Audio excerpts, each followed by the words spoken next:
but they'll never take our freedom! Why so serious? But what I do have are a very particular set of skills. Skills I've acquired over a very long career. Skills that make me a nightmare for people like you. Well, I'm not really. I want you to get mad. You've got to say, I'm a human being. God damn it! My life has value. I'm as mad as hell, and I'm not going to take this anymore. Good afternoon, everybody, and welcome to Mainstreet. Gary Allen with you. I have a tremendous guest on, so all I'm going to basically say is next week at 4 p.m., please tune in. I will have Anson Williams from Happy Days on, and we've got Rodney Allen Rippey coming on after that, and then Adrian Paul from The Highlander after that. I hope everybody's had a great week since the last time we spoke. I hope everybody's feeling well, and if you didn't get your corona shot yet, COVID shot, corona, all right, COVID shot yet, please do if you have the opportunity. It saves lives, and please wear your mask. The gentleman that I have on today is probably considered one of the great writers in the show business history, and I mean that from the bottom of my heart. He's a 6-time Emmy Award winning writer for the Oscars, for the Emmys, as well as a variety of television shows. He's written for comedians such as Robin Williams, Billy Crystal, Lily Tomlin. He's a Roseanne Barr. He's probably, as I said, one of the greats of all time, and he's multifaceted. So without further ado, would you please welcome the incomparable Bruce Vilanch. Here I am. There you are, sir. How are you? The incomparable. Well, hey, you are. I mean, there's very little in this business you haven't done as far as a writer or an actor or dealt with different people. Or even, I do stunts. So you do? But I can't go into it because there's, liability. Well, next time you get one, email me or tell Jeffrey Mark to email me and I will watch the show. I will catch it, or have Harlan call me and I'll catch the show and go, oh, there goes Bruce. Okay. All right. Bruce, before I begin this entire thing, I wanted to talk to you a little bit about something that you and I have very much. Hey, a bucket list. Thank you very much. Hey, sock up. Hey, thank you. You and I have something in common. We talked about it briefly before we got on the show. Hi, everyone. Thank you all so very much for tuning in. You and I are both adopted children. It's true. Now it can be told. Now it can be revealed after all this time. I've been in isolation on the border of Texas for 73 years. I'm finally in. Thank you, Biden. And did your mom and dad bring you up from the border? That's exactly right, from some border. Is your real last name Gonzalez or something along those lines? We need to know. One never knows. Never knows. Quesadilla. That's my name at birth. Oh, Quesadilla. Oh, okay. Quesadilla. Su Caso, mi Caso. By the way, that's one thing that I miss about living in California, because right on Beverly Boulevard, not far away from CBS Studios, which I don't think exist anymore. Oh, they're there. Used to be a great Mexican restaurant. My wife and I would go there. Best Mexican food in the area because we lived right off of Melrose. I just loved it. I loved it. Down to the felt T-shirt. Huh? El Coyote? I think so, yeah. Where Sharon Tate had her last meal. Oh, my God. It's actually in the movie. I mean, of course, spoiler alert, at the end of Once Upon a Time in Hollywood, she doesn't die. But it's up to the last minute, you think, oh, they're going to get her. But no, they went to El Coyote and they shot the scene of the Last Supper. And then, of course, it turned out to be something else altogether. But El Coyote is still there. They're all coming back after COVID. I hope so, because there are a lot of great places out there. I imagine the Beverly Center was hit very hard economically with that. That's where I got my first job in security. But getting back to what I wanted to talk about briefly was the fact that you and I are both adopted children. And I know as I went through life, I know when you were a young man, you wanted to find your mom and dad, your real birth parents, as I did for a while. And then when I reached into I forgot about it for many, many years. And then when I reached my middle 50s, I said, I'm just curious for medical reasons. If there's anything there. The state of Pennsylvania gave me no information. My brother, who was a Greek Orthodox priest, through his friends in Wilkes-Barre, where I grew up, couldn't find out any information. But the question is, Did you ever have this feeling, as a lot of adopted children do, this piece of the puzzle that's missing? Well, I didn't know that that's what it was. I'd always been told I was special. I mean, that they'd chosen me, and that was kind of an answer to the question, where did I come from? Which of course, I wanted an answer. I wanted the sex answer, but they gave me the adoption answer. So that was a good dodge on their part. Yeah, and they never did take care of this. But that's another story. When I was a teenager, I had the usual angst, and feeling like I don't belong. But I seized on the adoption as an excuse. As I really don't belong here. I really am not from them. I'm from some other place. Well, where's the mothership? Take me home. And that was just basically a teenager, using whatever he could to make his case that he didn't belong in this situation, and that passed. And then when I was at the time, my father at the time said, "Well, we can go look it up. We can go get information for you." So we did, but at the time you couldn't see it until you were 21. You weren't allowed to access to it. This is some years back. You understand? This was in the 50s. And then I was 21, and my father called me and said, "You could find out now. You could go get the." And at that point, I really didn't care. It did, it was like, yeah. And I also thought, even though I was only 21, I thought, well, suppose I find out I come from a long line of people who dropped dead at 40. Yeah. I need to know. Yeah. So far so good. So and every new thing that comes, I kind of get a kick out of not having a medical history, because whenever I go to a doctor, they say the medical. I say there is no medical history in my family. Adopted, no nothing. Yeah. So it's kind of like, as I get older, bit by bit, I discover, like they gave me great hair, but also lousy teeth. So yeah, I know the feeling about the teeth. Whoever they were. But then finally, I had a friend who was adopted. I have a lot of friends who were adopted, but this one was always on a quest to find his parents. And he had one of those good news, bad news stories when he found them. But among the other things he did was he got heavily invested in Ancestry.com and 234, whatever that is. And you spit into a cup and you send it off, and they come back and they tell you King of Swaziland. So I spit into the cup, and it came back, and it said, "You're 99.9% East European Jew," which is what my parents had always told me. And I was shocked, because, we always assume that our parents are lying because they're keeping us from the hideous truth, whatever that is. Yeah. And I was shocked to discover they had absolutely told me the hideous truth. And I just refused to accept it. I wanted more exotic than that. Yeah. But it was, by the time I got this thing back, I suspected that's what it was. But and then it gets more ridiculous, because when you do those things, they give you a list of people who've also done it. Yeah. To whom you might be related biologically. And it's like bizarre, because it turned out that my friend's mother is my 6th cousin biologically. Whoa. And there's a backstory to all of that too. But I mean, I'm waiting for somebody else to come out of the woodwork and say, "Oh, I spit in the cup and I discovered I'm related to you." Now, mind you, they're only related to me biologically through people who I don't know.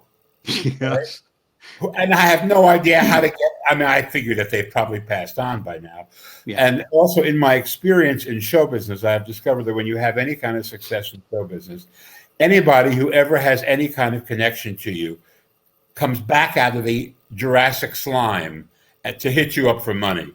So, bucket list thinks your cousin. It's a pretty realization, but it's based on bitter experience. And I thought, nobody has come to me in all these years to say, "Hey, I saw you on TV. I'm your father. Give me some money." Yeah. Which has happened to everybody else I know who's adopted, who's become famous. Yeah. But the funny thing is with me, I have my original birth certificate before I was adopted. I know what my name was. It was Philip Pappas. So I know I'm Greek. That's about as obvious as it gets. But I'm glad they changed my name to Gary, because I've never liked the name Philip. Yeah, I don't know why, but I've never liked the name Philip. And here's a funny story. My mom wanted a girl. Now I look lousy in a dress with pumps. It just doesn't work for me. Right. But when she opened the diaper, the little boy, whee, there it is. Okay. And she called up and they said, well, we'll come back and take him back, but it may take another 2 years before we can get somebody to you, a little girl. And my mom said, no, I'll keep him. And I said to my mother once, this is before, unfortunately, she passed away. I said, Mom, what do you think about that decision? She said, bad decision. So it's great. You talked about your mom and dad, and your dad was a doctor, I believe, was he not? He was an optometrist. Which is why I had an affinity for glasses.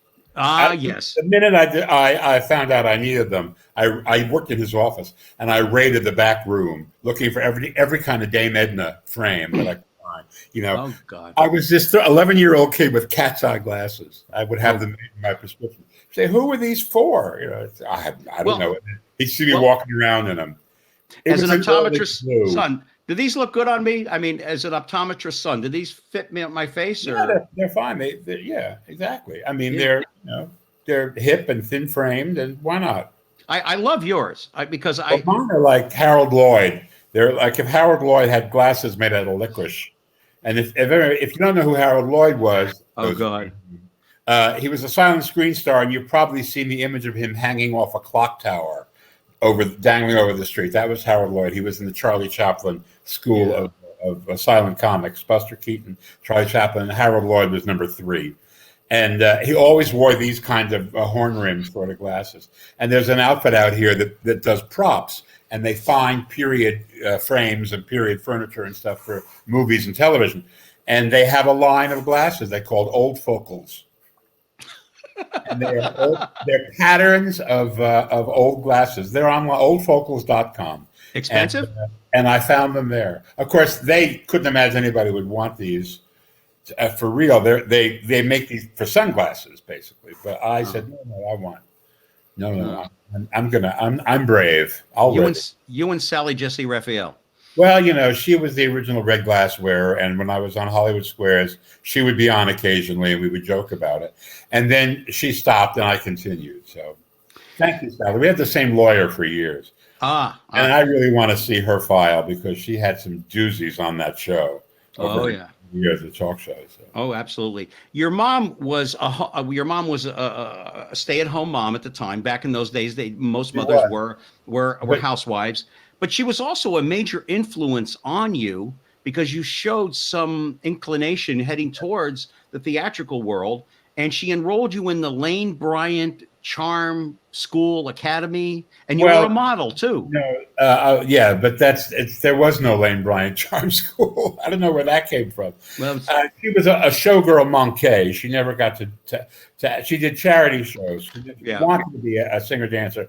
It didn't happen. She married young. She married a doctor, but she always was, crazy about show business. And when I was little, I started making faces in the mirror, and I started performing. And I think she was thrilled because she got to have kind of a show business career. But she wasn't like, Mama Rose and Gypsy. It wasn't like, sing out, Louise. I mean, she wasn't pushing me into it. And they weren't making money off of me. I was a child actor. I was never a child star, as I always say to people, or we'd be having this conversation in rehab. I was a child actor. I did commercials and things, but it wasn't. My parents weren't making a living off of it, and a lot of the parents of those kids are making a living off of that. And you see some of those cases in court, going all the way back to Jackie Cooper in the 30s. So. So there was no need for me to be emancipated or anything like that. But one of the jobs I got was a model, Lane Bryant, which was a school was a shop for fat ladies, plus sizes. They didn't call them plus sizes. Yeah, they called them the Forgotten Women.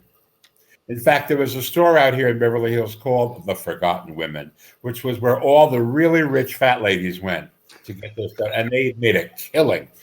Lane Bryant was marketed to the middle class, and they did, and all this stuff was like larger sizes. And apparently, there were not enough fat women out there. They had to move into fat children. So I was a charming chub. That was what we were called. We were the charming chubs, and then we were the stylish stouts. And then I got bigger and I became a husky, which is a bad thing. Neither man nor boy.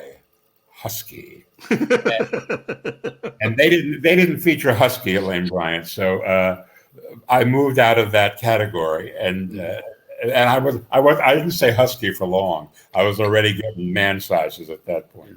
Big guy. Body by nachos. I was putting it away. You became a big guy. I became a big guy. Then Big and Tall came in. There hadn't been, there still aren't that many Big and Tall. And I mean, the Rochester, which was the chain that was like the high end Big and Tall, went under during COVID. Yeah, yeah. Did you show an inclination towards show business when you were young that your mother picked up on it right away? I ate, drank, slept, pooped show business. That's what I loved it. And I was in it. I was in it. I was a pro. So it was my world. And they enabled that. They encouraged it because they saw I was happy doing it.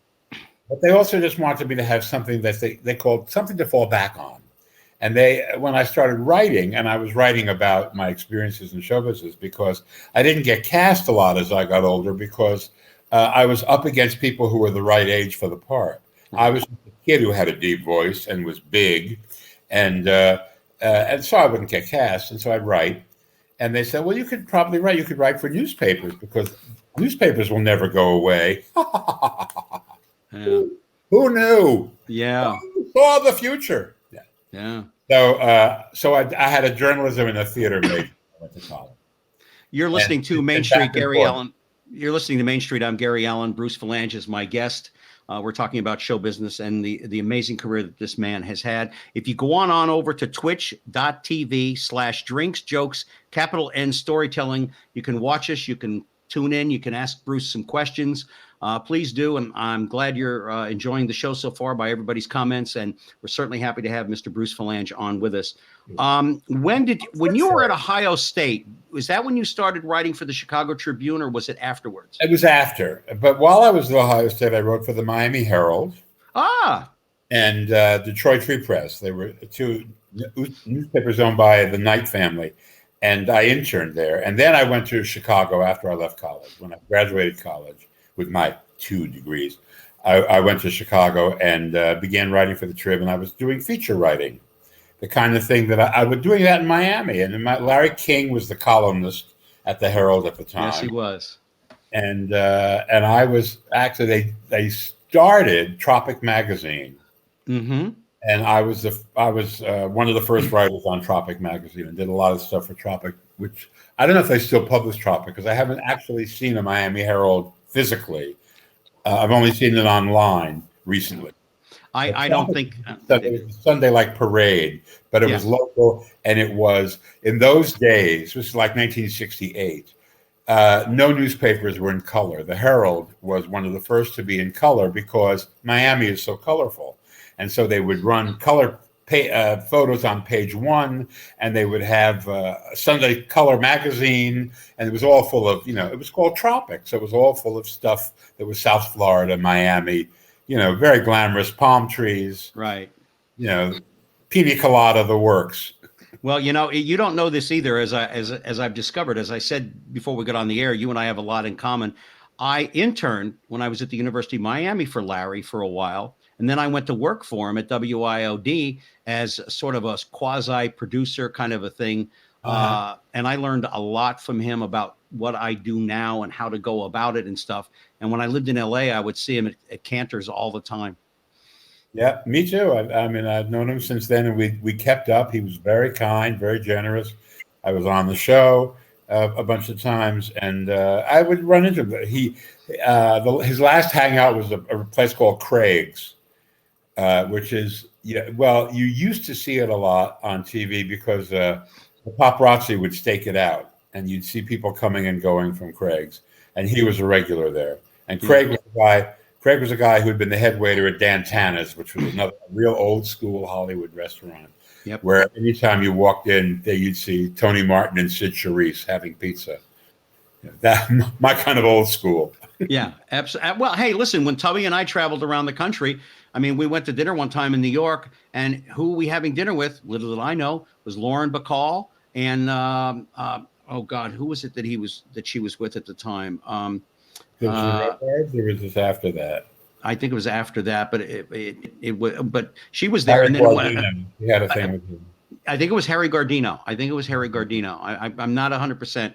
But also, one time we went to the Fontainebleau Hotel to have lunch. Didn't bother to ask on a Saturday in February who we were having lunch with, because all his cronies would have lunch with him. It was Frank, Sammy, and Dean. The first time I met Dean Martin, and stayed friends with his son, Richie, who unfortunately has passed on.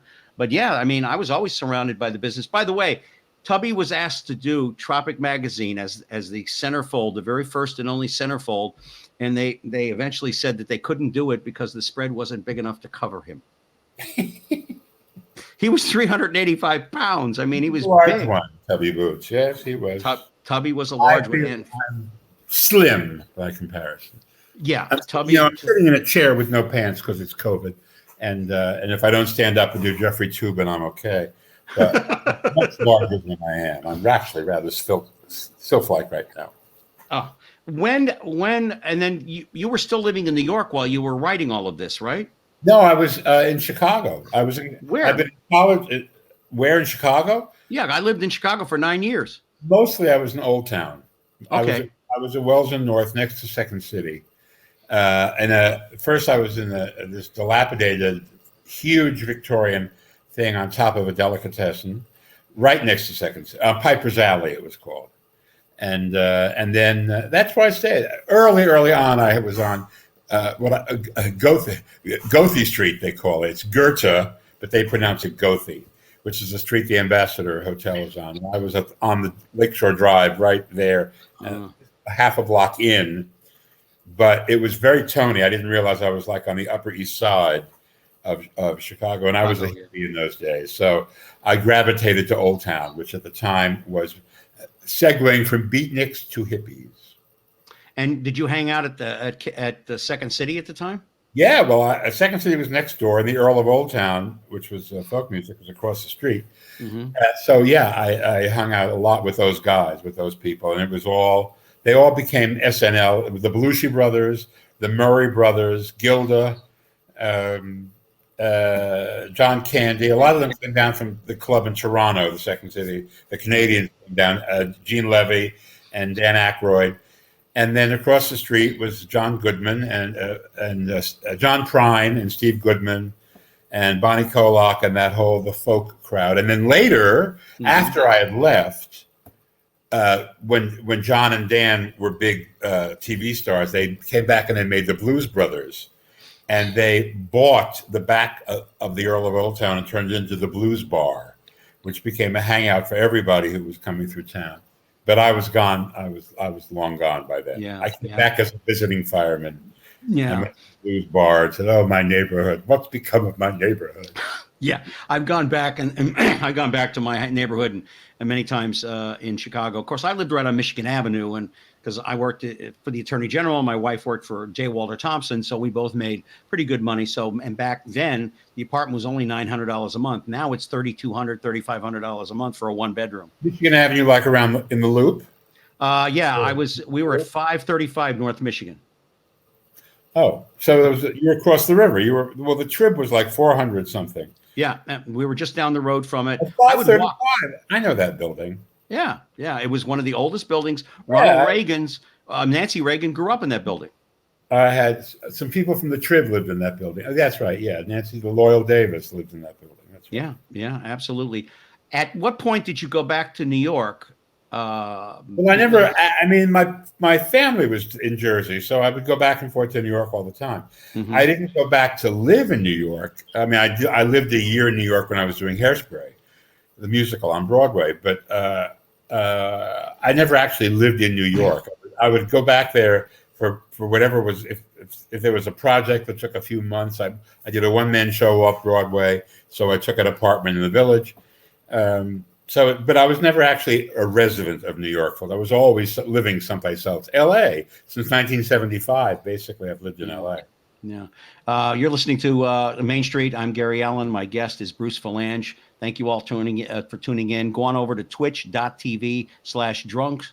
drunks, right? Drinks, jokes, and capital N storytelling. And you can watch us. You can ask a whole bunch of questions. When did you meet Bette Midler? And the light changes when the moment you ask that. I met Bette Midler in Chicago in the late 60s. It was I was at the trip. She was playing Mr. Kelly's. She was on Broadway in Fiddler on the Roof, playing one of the daughters. Mm-hmm. And she would go down the street to the Improv and sing. And Bud Friedman, who ran the Improv, owned the Improv, was her manager. Took her on. And I knew him from a previous client of his, Freddie Prinz, who he had sent out to Chicago and who I'd gotten friendly with. And he sent Bette to the same club, Mr. Kelly's, which was a very hip, happening club where all of like Sarah Vaughan and Ella Fitzgerald and Lenny Bruce and Shelley Berman and Bob Newhart. I mean, it was a hip room. And she was opening for Mort Saul. She opened for Jackie Vernon, then Mort Saul. And he asked me if I liked her, would I write about her? So I loved her. And I wrote a rave review. And then I did an interview with her. And she called me up and said, "That's a very funny interview. You're a funny writer." And I said, "Well, you're funny. You should talk more on stage." And she said, "You got any lines?" And that was the beginning. And it's been 50 years. Where is my digitalis? Jackie Vernon. Hey, I'm telling you right now. Jackie Vernon. He was a deadpan comic. Yeah. Met his daughter once. He was hysterical, but I mean, it was not her crowd. Yeah, absolutely. You also you wrote for her 2 productions, if I'm correctly, and I'm trying to get this down. Please excuse me for doing this. I see you doing heavy research while we're talking. Yeah. Clams on the Half Shell. That is correct. And you also wrote The Divine Madness. Well, I wrote all of them, actually. I wrote everything with her for 50 years. I mean, I've been involved in most everything. Those 2 were big-ass shows. Clams on the Half Shell was Broadway for 14 weeks. Mm-hmm. Huge sellout success, and we had Lionel Hampton with us. And Divine Madness was a later act a concert tour that we put together, which was filmed by Michael Ritchie for the Ladd Company and Warner Brothers, and was released as a theatrical thing. And she got nominated for a Golden Globe for it. Wow. That's when we knew the Golden Globes were nuts. We knew they were insane. She said, "I'm nominated for Best Actress for my act." Have you? How? I know you have written for the Academy Awards and all that. Have you written for the Golden Globes as well? Never formally for the Golden Globes. Occasionally, they've had a host who has asked me to help. Yeah, but I've never actually had a formal credit on the Golden Globes, and that was partially because for many, many years they were owned by Dick Clark, and he had a stable of writers who went from one show to another. Mm-hmm. And then after he passed, it's still owned by Dick Clark, and but they have that group of writers has maintained, but they job in people depending on who's hosting the show. Yeah, so we're going to get to that in a little bit. There's a little insight on how show business works. Yes. You have also written for the gentleman who helped me get with the Groundlings and who became a pretty good friend of mine, Robin Williams. You wrote for Billy Crystal. You wrote for Lily Tomlin, Roseanne Barr, and probably countless of others that I just don't have a list of. Talk about writing for these different personalities, because Roseanne Barr is entirely different than Lily. Lily. Call her Mary Jane. That's her real name. Yeah, and like Whoopi, her real name is Karen. And writing for Whoopi or writing for Robin or Billy is entirely different than writing for Roseanne Barr. Talk about when you're writing for a comedian, how much do you have to get into their personality and besides their pattern of what they do, or is it kind of like you just kind of throw it there and see what happens? Well, they made a movie about this 20 years ago called Get Bruce, where all these people were in the movie, and it was produced by Harvey Weinstein, by the way, who never laid a hand on me. I am not impressed. Hashtag why not me? Yes. But he did a very good job, and it's a funny movie. That would be great for a movie about why not me. Why not me? In the movie, I kind of explained a lot of it. if you go to Vera Wang, she's not going to design the same dress for Lizzo that she's going to design for Jill Biden. No. Yeah. And it's the same way with writing for these people. You have to do your homework. You have to look at what you've got, what they are presenting to the public, and figure out how you can apply your talent to that. You can't give them something that won't look good on them. So you have to really study who they are. And I've been lucky that I've been adaptable, and I can write to who those people are. I hear their voice, and I can write in their voice. So I'm very glad that I have that gift. Playwrights have to come up with these characters from whole cloth and write to it. And I'm given something to work, a piece of clay that I can mold, and it's already there. It's ready. So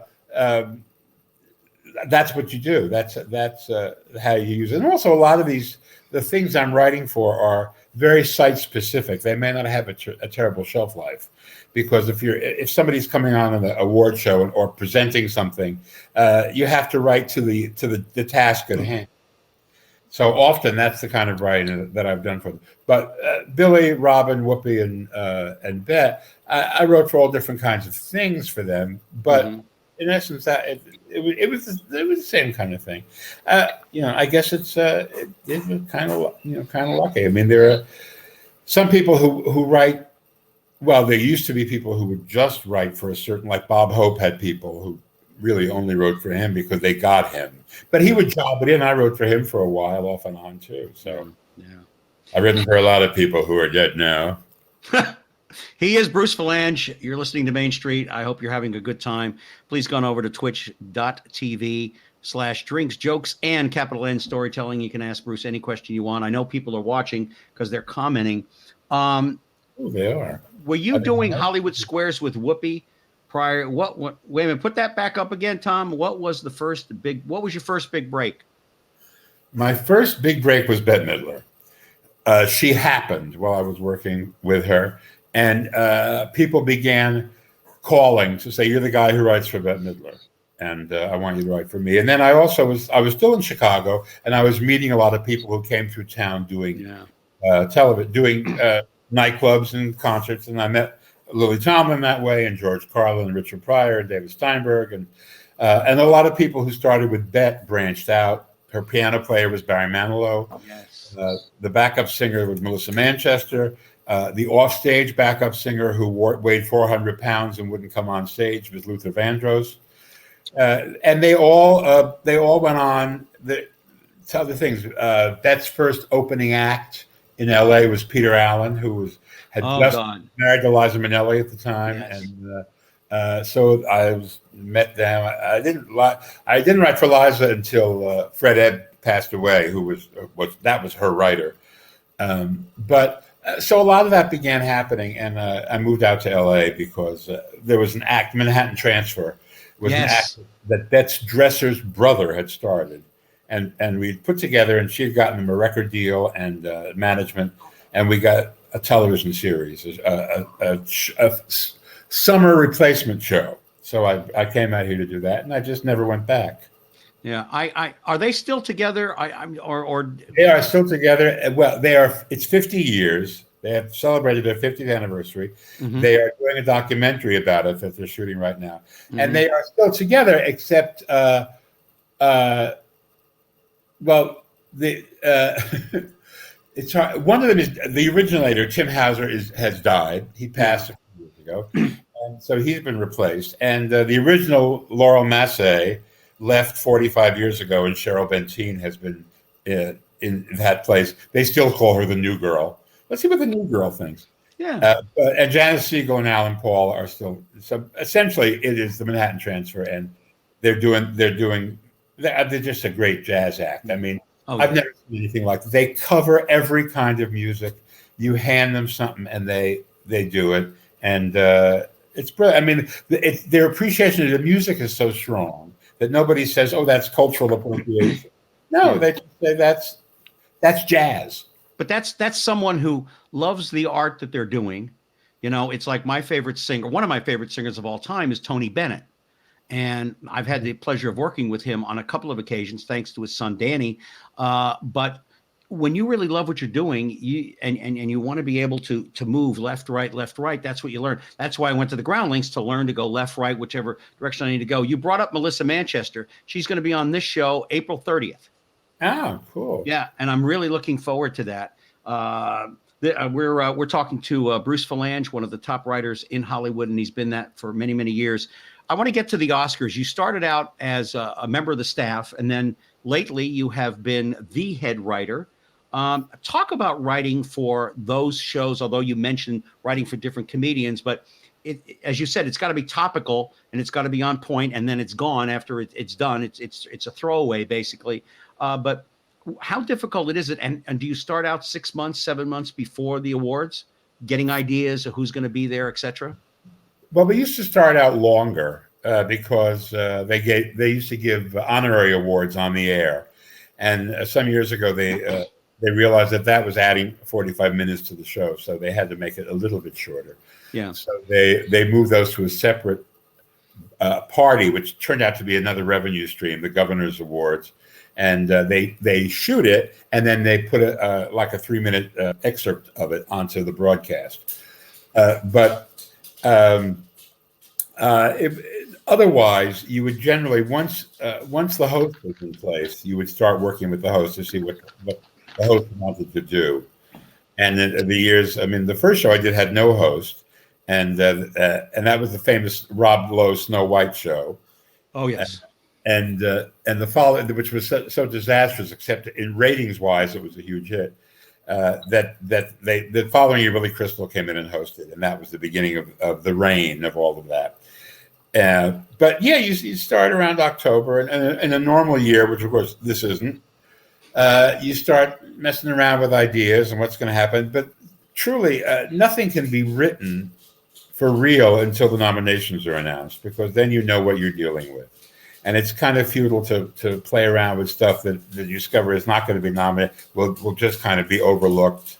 And it's like it's not in the race. It's not part of the gestalt. Right. So there's generally 6 weeks of insanity between the nominations and the show, where you get to write everything.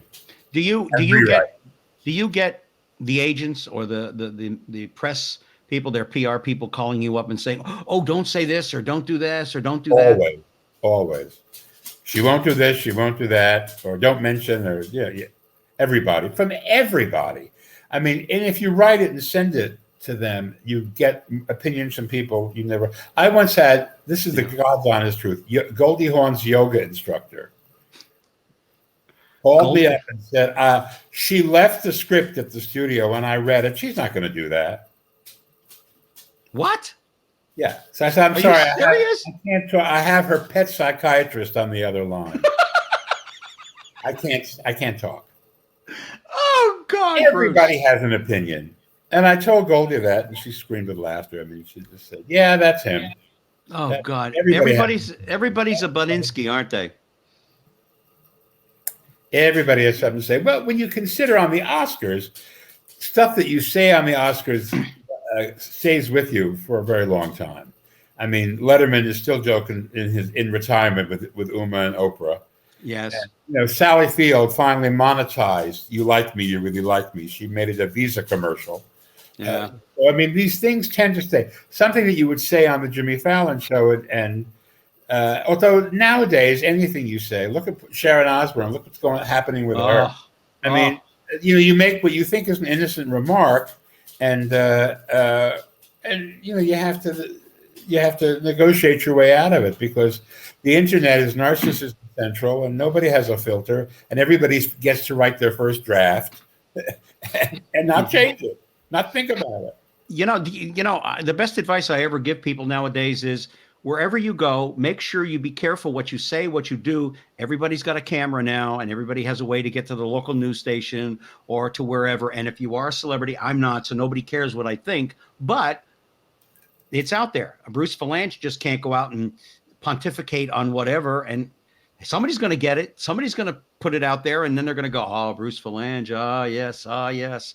Bruce, you eventually hooked up with Whoopi Goldberg and Karen, and you were doing Hollywood Squares, which you just got through doing some charity stuff for. Which, by the way, folks, is going to be premiering before too long. The producers haven't decided what dates they're going to do, but those shows will be coming on the air. Just check your local listings and stuff. How much fun did you have on the Hollywood Squares when you were doing it? Was Paul Lynde still there? No. Well, I worked on the first. There have been three iterations. It started in '67 as an NBC show, and it was daytime and primetime. Ran for 14 years. Towards the end of that, I was involved with Paul because I was writing Donnie and Marie, and Paul was a regular on Donnie and Marie, and he would go from Donnie and Marie to Hollywood Squares. And I would write stuff for him to do on Squares. And then he died, and he died like 40 years ago. And if he knew we were talking about him, he would be screaming with laughter, because the last thing on earth he thought was that he would have a legacy. But there was another iteration with John Davidson hosting, and Joan Rivers was in the center square. And I worked on that a little bit with Waylon Flowers and Madam and some other people. And then ours came along. So it was incredible fun, because it's like a party. And we shot 36 days a year, because we did 5 shows a day. We would do a week in a year, and we would shoot on weekends when people were available. So we would come in every other weekend, Saturday and Sunday, at 9:00 in the morning, and go home at 5 in the afternoon, having shot 5 shows, and having a wine-soaked lunch in between. I heard about those. And 4. And so shows 4 and 5 were pretty loose, but they were aired Thursday and Friday when the audience was happy to have not something looser, because they were looking towards the weekend. Yeah. So it was a party. And nice thing about having 9 celebrities is that if somebody's in a lousy mood or somebody is screwing up, there are the 8 other pairs of eyes looking at you going, girl, get over yourself. Yeah. Pull it together. We've got to get through this. Yeah. So the atmosphere was fun. The atmosphere was never, severe. Of all the people you've worked with, have you ever thought about the one act, maybe they passed away since, years ago, the one comedian or the one actor you would have loved to have written for, or someone out there now that you would like to work for and write for? Is there someone like that, past, present? Oh, I suppose past. I mean, there are lots of people, but it's like, I don't think that way, because why? But why? What is that? Now there are some people who Eddie. I've loved Eddie Izzard for a long time, and now he's making this. I guess he's transitioning now. So, but he's my favorite. I mean, he's absolutely brilliant. But there's nobody who I haven't written for who I'm like, eager, biting to write for. But I'm sure they're out there. I just couldn't put my finger on it right now, because I don't know. Okay, here's a question I ask almost all these comedians: are comedians born, or is it something they learn the mechanics and then they can go out and earn somewhat of a living at it? I don't mean. Well, I think there are comedians. I think comedians are born. I think that it's a way you have of looking at the world that develops very early, and you pick up on things around you. But I think it's just something that you sort of gets wired into you somehow. It's how you have a need to express yourself that way, to be funny and whatever. But I think that there are people who pick up the mechanics of it and go out and have careers. They're not particularly funny, in my estimation, but they have figured out something to do that will get them forward, and they have a lot of ambition. Yeah. And I couldn't name names for you. No, it's okay. But I just know that they're out there. Yeah. The one thing Tubby gave me the best advice, and Jay Leno and I talked about it, and I've talked to a lot of other comics. I don't like dirty comics. I don't mind a double entendre, or if it's a joke here and there, but just to get up and swear or use the F word, F-bomb or this bomb, just to get a reaction out of the audience. I think you're not using your head. You're not being intelligent enough, and you're not honoring the audience by giving them the best of who you are. Now, that may be just me, but I've always enjoyed the intellectual comics that really have something to say, but also are funny. They talk to the audience. They don't talk down to the audience. Mm-hmm. Well, those are two different things. Yes. Intellectual comics, and we're living in a modern age where that kind of language is not unusual. Yeah. And and a lot of comics have discovered that if they punctuate a sentence with the F-bomb, then it gets a bigger laugh because there's a combination of oh, you said that, and what you're saying. It's also, if they don't trust that it's just funny on its own, so they flavor it, they season it with a couple of which are like jalapeno peppers when you throw an F-bomb in there. But I think that's just kind of like the way the world is, and a lot of people want to hear stuff that they wouldn't hear otherwise when they go out. They may not. It's weird now because everybody's been in for a year and watching Netflix specials and stuff. So, but I think Leslie Jones is hysterically funny. She's very profane, and I think that's part of that's who she is. I mean, if she came out there and she didn't have that, she wouldn't be Leslie Jones. Yeah. And Leslie Jones, as she is, could not exist in 1958. True. And knowing the mores back in 1958, she might not have even gotten anywhere near a comedy club. She would have been Mom's Mabley, or but not even. It's a whole different thing. She is of her generation. Now, don't get me wrong. I didn't say that dirty comics shouldn't exist. I just prefer someone who's a little bit, a step above that and not F-bombs every other time. By the way, you just mentioned a lady that I loved and I got to meet once, Jackie Moms Mabley. I just thought she was the most adorable and a sweet lady. When she's not on stage, she was a sweet lady. I met her once too. She was very nice. She was great. You've been in the business quite a while. We've got about 6 or 7 minutes left. You've been in the business on the show. Oh, I see. Thank you. Yeah. No. God hasn't spoken to me and said anything, Bruce. I swear to you. I mean, we're both Jewish, but I don't think God's speaking to us anytime soon. You've been in the business for quite a while. You've seen a lot of things come and go, the ups and downs, ins and outs. Is there one or two things, if you could change about the business, you would like to see change made?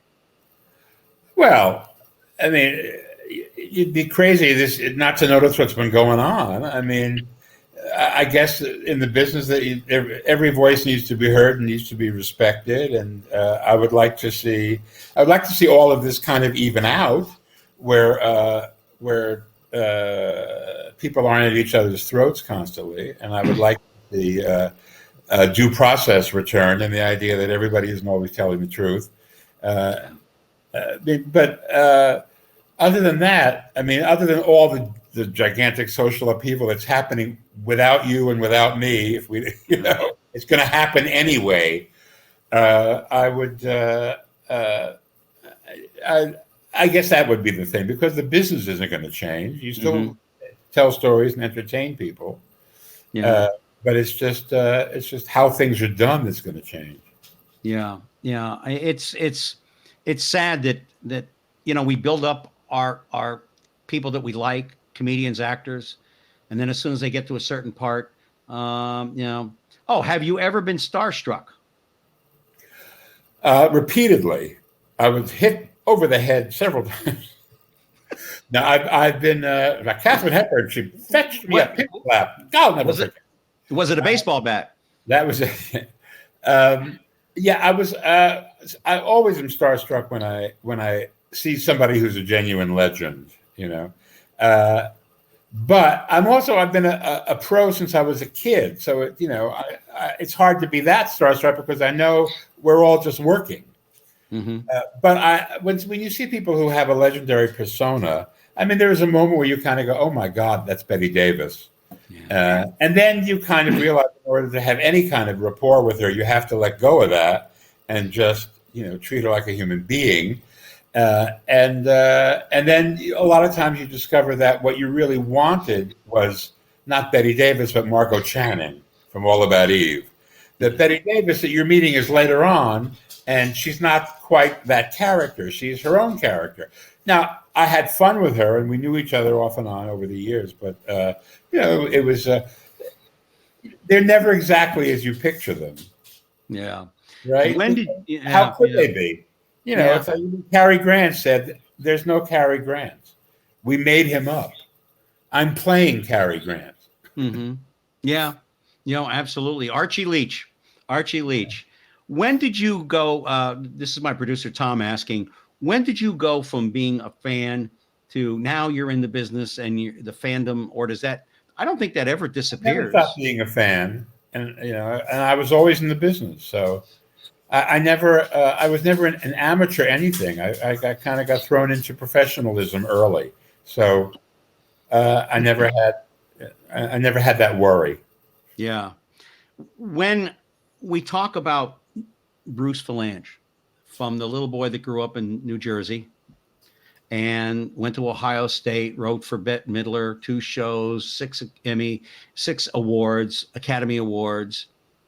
When it's all said and done, I'm not going to ask you what you want in your tombstone, because that's Merv Griffin covered that quite nicely. I will not be back after this commercial. I still think that's the best tombstone I ever, Who is Bruce Vilanch? What has he learned about Bruce Vilanch in all these years? And what advice do you pass on to young comics who, from what you've learned, you pass on?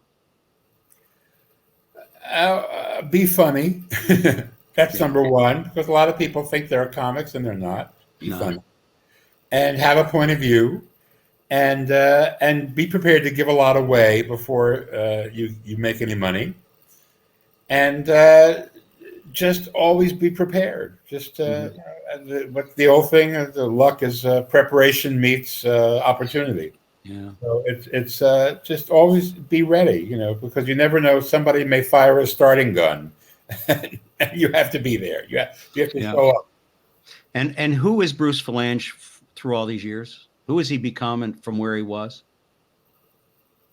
I have to ask him when I see him. Sound like my mother now. I don't know. I never know how to answer a question like that. I mean, Who told you to ask that? I did. And what have other people told you? What do they carry on about themselves? No, they just talk about, the person next door. What they learned about themselves is they're capable of carrying on something that at first they had some doubts about. And they've also learned that it's better to be honest in the business than to listen to the agent's BS sometimes. And sometimes you have to use the word no. Well, that's true, but that's true in life. not just show business. That's true in life. Before we go, you have to say yes a lot, because when you say yes, things do happen. Yeah, the more you put yourself out there, Bruce, I've found in life, the more opportunities that may come your way when somebody hears you, sees you, whatever the case may be, in whatever you're doing. And I've always found that great. Before we both go, and please, after the show, stay on. I want to talk for just a minute or two. Tell this great story about your mother when she got her cataracts removed from her eyes. This is funny. My mother was pretty brilliant. She was 80 years old, living in Boca, and she had the cataracts. And I said, "Do you want me to fly down?" She said, "No, it's an outpatient procedure at the hospital." And Gertie Moskowitz will be with me, and. So she said, I said, "Well, call afterwards." She said, "Yeah, of course." And so she called afterwards and she said, "Bruce, I'm in the front hall of the apartment, standing, looking at myself in the mirror. Why didn't you tell me I look like this?" This is what happens after cataracts. Yes. Suddenly you see everything that was hidden from you before. Yes, that's what I'm afraid of. I had the same experience, but Yeah. Yeah, I'm about to find. I steeled myself for it because of her, because of what she'd gone through. I'm about to find out. And one other thing before we go, can you repeat any of the funniest incidents that have ever happened to you as a writer on a production, where it a funny story behind the scenes? Well, yeah, but it'll take more than a minute. No, go ahead. If it takes 5 minutes, it's fine. For me to think, well, I mean, we had a lot of, there were a lot of moments on the Oscars where we had jokes prepared that we decided not to use. And one of them was, this is going back, Billy Crystal was hosting, and Richard Gere was a huge star of the moment because there was a story about him and a gerbil that had gone around. Oh, yes. All right, Richard maintained the Chinese. It's a long story. The Chinese it was to neuter him, disinformation they passed around. But it was a story about Richard the gerbil, and it was the Oscar show, and there was a big movie that year, an animated feature called An American Tail, which starred Fievel the mouse. Oh yeah. And Billy was going to do a joke saying Richard Gere was going to present tonight with Fievel, but Fievel backed out. So we knew it was like a huge joke. And of course, Richard was there. And now we're like, the cameras are going around the audience the way they do. And have the cameras in Richard's face. And Billy's about to go out and he says, I can't do that joke. Look at Richard. He's going to have a heart attack. He's like, he knows we're going to do a joke because he's not nominated. And there's no reason why there's a camera in his face right now, except that the joke is coming up with him in it. So we cut the joke and didn't do it. And then Richard came out and did a speech about the Dalai Lama in Tibet and all of it. And he came off stage and I said, he said, let's all channel the Dalai Lama. And he came off and I said, Richard, the Dalai Lama has changed the channel. He called, he's watching Lucy. Oh, that's fantastic. He is Bruce Vilanch. He's been our guest for the hour, and I am so grateful to have him on. I feel like I've made a new friend, and typical fashion for me, I'll treat him like family. I won't call. I won't write. I won't do any of that stuff. No, we're going to talk right after the show. But Bruce, thank you so much for joining us here on Main Street. It has been a pleasure. And thank all of you out there for not only watching, asking some of the questions. We'll be back next week at 4 p.m. We have Anson Williams on, who played Potsy on Happy Days, and we got some other great guests coming on in the upcoming weeks. Until then, would you please do me a favor? Take care of yourselves and each other.